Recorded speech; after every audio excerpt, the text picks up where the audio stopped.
एक लंबे समय पहले एक ऊंट चलाने वाला था। रेगिस्तान में सफर करने वालों को ऊंट पे उनके चहीदे स्थान पे छोड़ देता था। उसका नाम परितम था। हर रोज वही काम करता था, उन्हें लेके जाना और वापस ले आना। आए हुए पैसों से अपना जीवन बिताता था।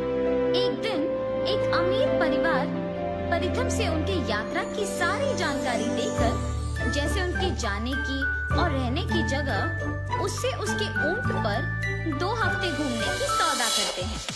बाबू, मैं अपने पूरे परिवार को यहाँ के सारे प्रदेश दिखाना चाहता हूँ। कम से कम 2 हफ्तों के लिए तुम्हें हमको घुमाना होगा और उसके लिए मैं तुम्हें 500 सोने के सिक्के दूंगा। हाँ, 500 सोने के सिक्के? 2 हफ्तों के लिए जाऊंगा तो 1 साल के काफी पैसे कमा पाऊंगा। ऐसे फैसला करके परितम तुरंत उन लोगों का सौदा स्वीकार करता है। दूसरी तरफ परितम की माँ उसे जाने से मना करती है। बेटा, पैसों के लालच में ऐसी खतरनाक यात्रा करना क्या जरूरी है?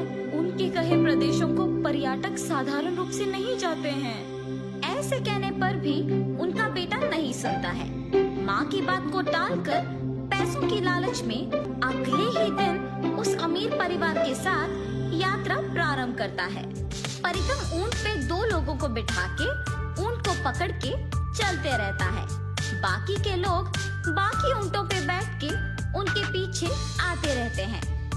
बाकी के ऊंट को चलाने वाले सारे परितम की आज्ञा का पालन करते हैं।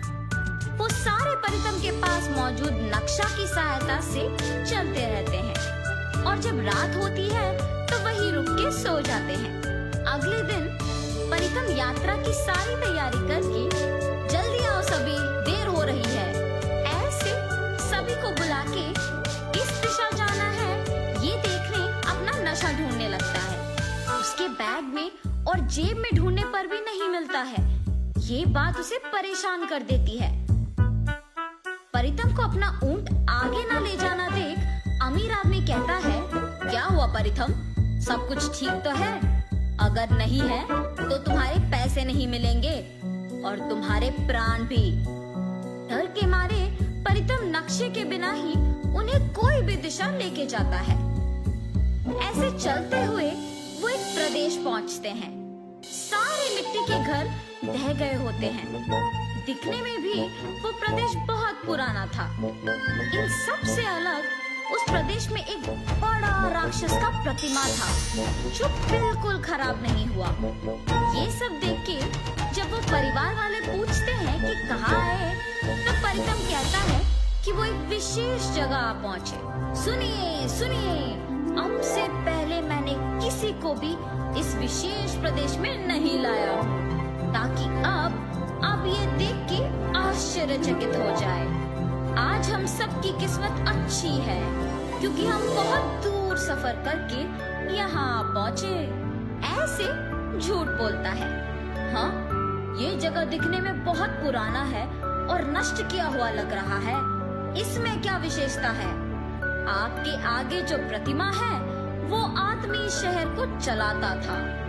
ऐसे कहते हुए उस प्रदेश के अंदर चलते हैं। उस शहर में मौजूद चीजों को देख परितम खुद की एक कहानी बनाकर वो ही सबको कहता है। और तभी उन पर्यटकों में से एक, हाँ, सच में इस दस्तावेजों में लिखा है कि इस प्रतिमा के आदमी ही इस शहर को चलाता था।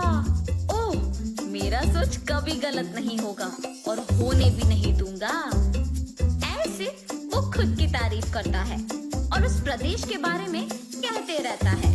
यहाँ सब कुछ चांदी या लोहा या इस्पत नहीं बल्कि सोने का बना है। ये सुन के पर्यटक कहता है, अरे हाँ, मुझे यहाँ एक सोने का डब्बा मिला है। सोने का डिब्बा? ये प्रदेश कौन सा है? यहाँ के सारे लोग कहाँ गए? ये ऐसे पुराना क्यों हो गया है? यहाँ के लोग कपड़े भी सोने के ही पहनते थे, उनके घर सोने के बने थे और ये एक सोने का शहर था।